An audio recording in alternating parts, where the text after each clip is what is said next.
हरे कृष्णा कृष्णा कृष्णा हरे हरे, हरे राम राम राम हरे हरे। रानी तो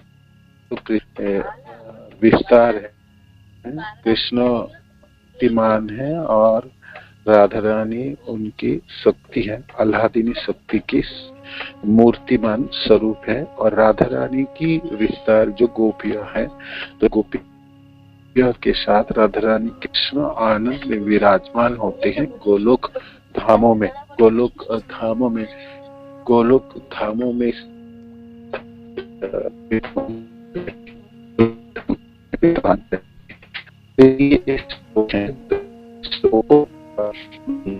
प्रकार आप कर पाएंगे।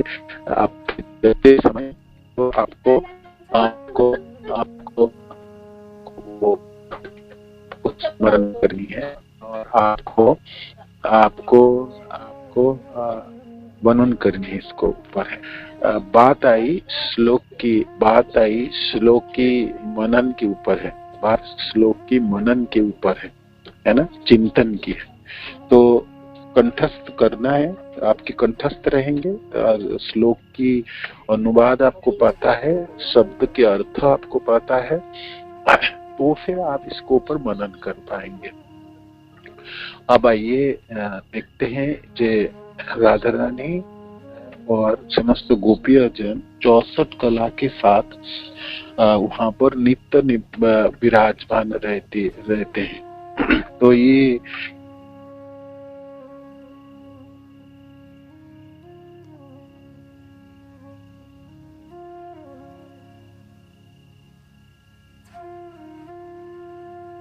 तो गोपियां और राधा रानी सब कृष्ण की है, वो सब उनकी सखिया है।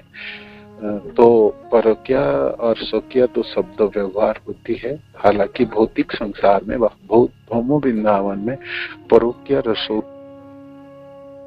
पूर्ति की वर्णन आती है, किंतु ये दिव्य है, दोनों ही दिव्य है ना। ये भौतिक संसार की कलमश युक्त रसों के साथ कोई संबंध इसकी नहीं है।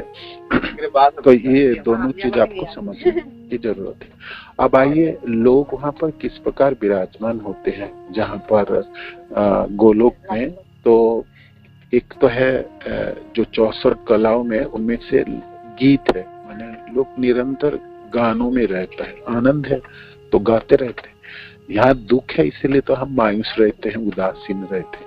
लोग गाता कब है, जब आनंद में विराजमान होते हैं, वो गुनगुनाता है। कोई भी आप देखेंगे जिस दिन आप आनंद में हैं और आपके मन बहुत अच्छे हैं, तो स्वाभाविक आपने कुछ न कुछ गुनगुनाता ही होंगे, है ना। बेशक आपकी सुरीला हो सर या बेसुर हो, आप गुनगुनाएंगे। तो आनंद की परिवेशों की जो व्याख्यान है वो गीतों के माध्यम से संप्रसारित होती है, गान होती है, कथा गानम। वहां पर लोग बोलते नहीं है, गाते हुए बोलते हैं, गाते हुए। तो निरंतर आनंद है, प्रतिपद आनंद गानों के माध्यम से बोलते हैं। आप हम सोचेंगे हार्पल क्या गाते हुए बोलेंगे, ऐसा कोई होता? हम तो बोलते गाते तो हम कीर्तन में कभी कभी घंटा आधा घंटा, बाकी सब कैसे लोग गाते हैं जब बहुत आनंद में है और दुख है ही नहीं और रसमय है जीवन। और वो फिर क्या है, तो फिर गा क्यों नहीं सकते? गा सकते, निरंतर गा सकते हैं और गानों के छंद के माध्यम से अपने भावनाओं को निवेदन करते हैं। तो एक दूसरे से बोल के नहीं, एक दूसरे से गा के समझाते हैं। तो आप कभी कभी स्कूल के समय या जब हम छोटे क्लास में थे, तब कभी कभी दोस्त मित्रों के साथ हम अपनी भावना निवेदन करने के लिए किसी दिन हम गा के ही समझाते थे, या अपने अंग भंगिमा में समझाते थे, हाथों की इशारा से, है ना, आंखों की इशारे से, ऐसे करके होते थे ना, समझाते थे। तो इस प्रकार गोलोक के जो निवासी जन है वो अपने गानों के माध्यम से अपने भावनाओं को व्यक्त करेंगे। और क्या भावना व्यक्त करेंगे? वहाँ सब कृष्ण केंद्रिक है, कृष्ण बीच में है, कृष्ण की सेवा में सब संयुक्त है। और तो कृष्ण सेवा अपने निवेदन करते हैं और हमेशा इस प्रकार करते हैं। कथा गाना चलती है, उसमें एक गाँव में है। दूसरे हैं वाद्य। वहाँ हमेशा ही वाद्य यंत्रों की वादन होती है। मृदंग वाद्य, करताल चलती है, वीणा की चलती है, झुमकार होती है, हारमोनियम की है और तरह तरह की वाद्य यंत्रों की होती है ना। अनेकों वाद्य यंत्रों की समागम होती है और अद्भुत उसकी तालमेल होता है। हम तो भौतिक जो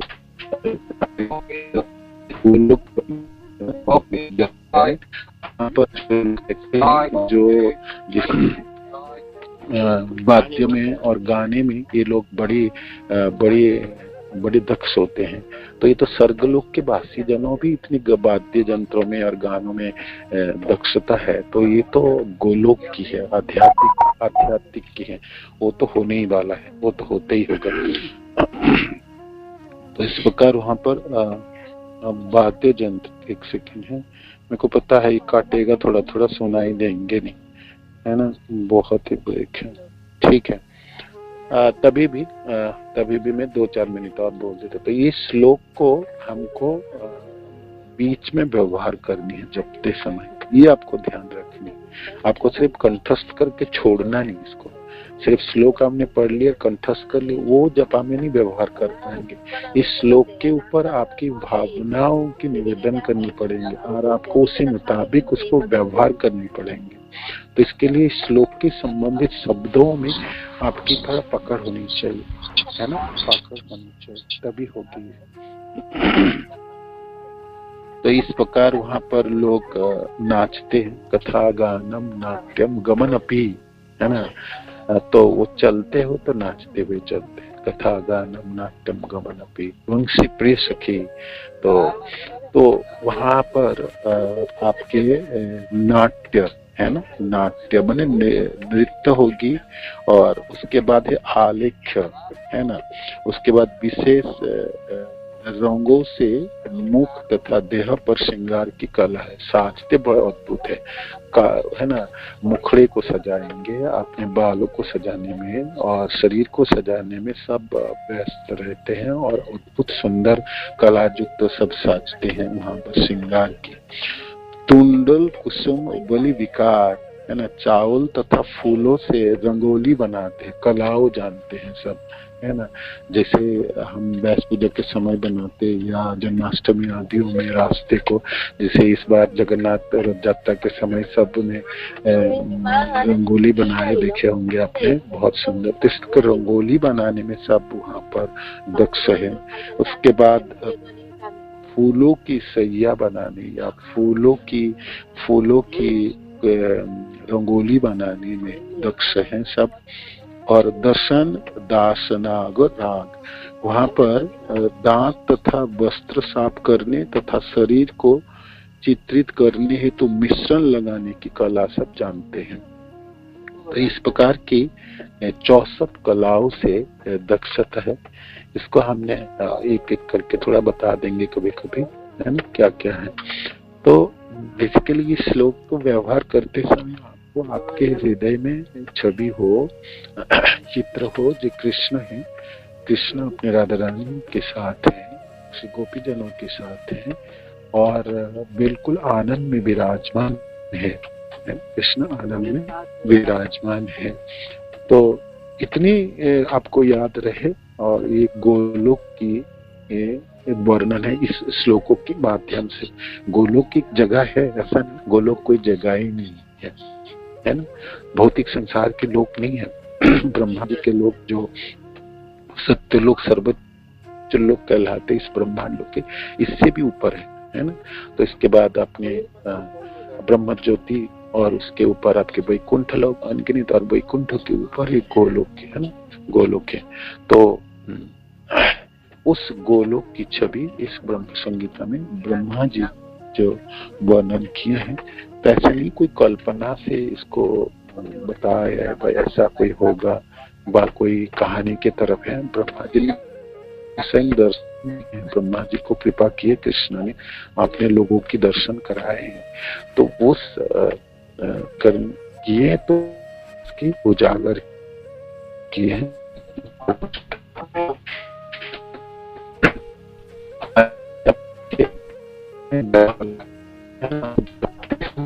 इस लोग की व्यवहार कर, तो वो आपको अपने सोच के हिसाब से आपको करनी पड़ेगी। तो कैसे करेंगे? तो उसके लिए आपके गोलोक जो जगह है उसके ऊपर थोड़ा सा आपकी और जान, गुरुदेव की जो बुक है गोलोक के ऊपर, है ना, तो वो आप पढ़ लीजिएगा। थोड़ा सा आपके पास समय है तो वो बुक अवश्य पढ़ लीजिएगा, है ना। ब्रह्म वैवर्त पुराणों से गुरुदेव ने वो वर्णन किया गोलोक की लोग कैसे रहते हैं, कितने बड़े वृक्ष हैं, कितने तरह तरह के लोग सेवा उसमें करते हैं। राधा रानी और राधा कृष्ण की जो महल है जो बीच में है, तो वो कितने कौन कौन पहरादार कहाँ पर पहरा देने वाले हैं और उनके कौन है ना, सुबल श्रीदाम आदि कौन सा सखा वो चौकीदारी कर रहे हैं, गेट संभाल रहे, वो सब आपको उसमें वर्णन है गोलोक की। गोलोक के बारे में जहाँ भी थोड़ा बहुत आपकी वर्णन है भागवत में या और किसी जगह में आपने पढ़ रहे होंगे, तो वो भी आप थोड़ा सा नोट करके रखिए। तो किसी जगह के बारे आपको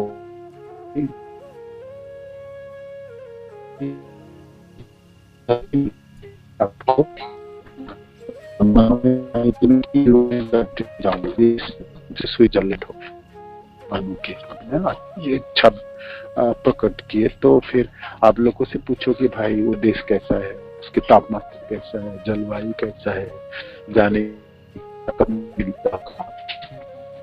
और और रहने के लिए कहाँ का जगह है, दिखने की जगह है। तो आपने गूगल करेंगे, फिर बाकी उसके लिए अपनी तैयारी करेंगे। तो इस प्रकार गोलोक के बारे में आपको जानना है। तो जो लोग भाई गोलोकवासी हैं तो वो आपको बताएंगे, आपको वर्णन कर पाएंगे। श्रील प्रभुपाद अनेकों श्लोकों के तात्पर्य में बताए हैं गुरुदेव ने अपनी क्लासेस से, और गोलोक के बारे में बुक में गोलोक के बारे में बताए होंगे हैं, और ब्रह्म संगीता में तो गोलोक के बारे में है ही है। और विशेष करके ये जो श्लोक है, जो श्लोक हमने अब गुनगुना रहे हैं और गुनगुनाएंगे, तो इसमें गोलोक के ऊपर वर्णन है।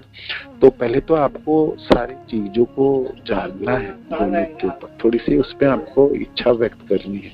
जब मैं देखो तो सी गोलोक में होता क्या है, किस प्रकार उसके चारों तरफ प्राचीर है, कल्प वृक्ष की किस प्रकार है, क्या क्या सुरभि गाय किस प्रकार रहते हैं, और कौन कौन लोग रहते हैं, और करते क्या सारे दिन वहाँ पर, और भाई बारिश भी होती है या हवा बहती है या फूल उगती है, लोग कोई नौकरी वोकरी करता है क्या, कोई फैक्ट्री वैक्ट्री है या कोई और कुछ चलता होगा, उसमें चलता क्या है, वो उसका उतनी बोलवाला क्यों है।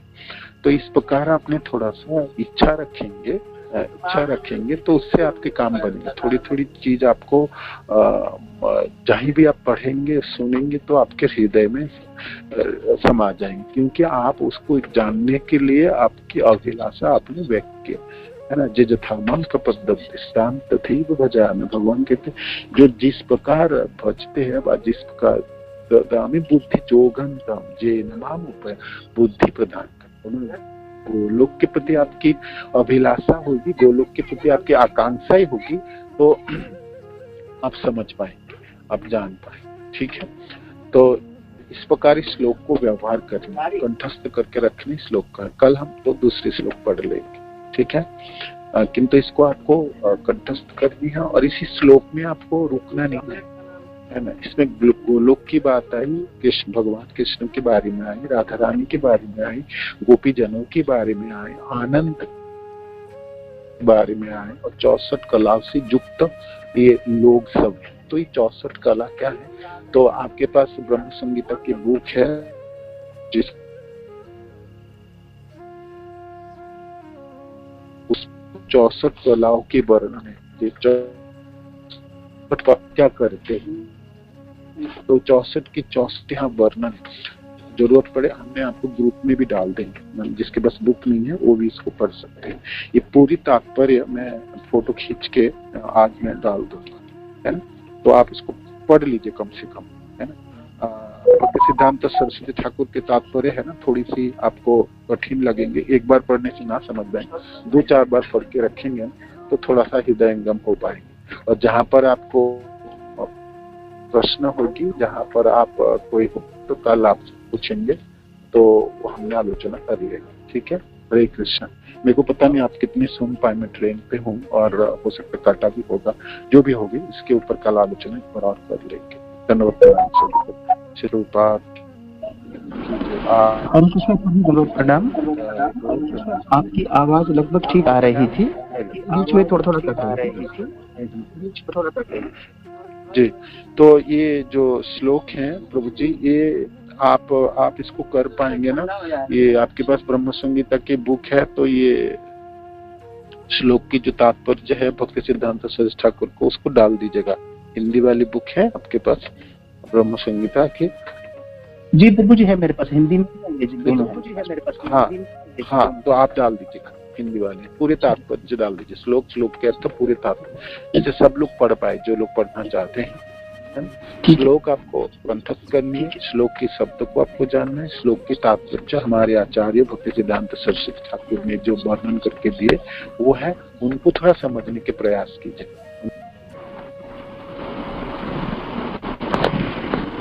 जी प्रभु जी।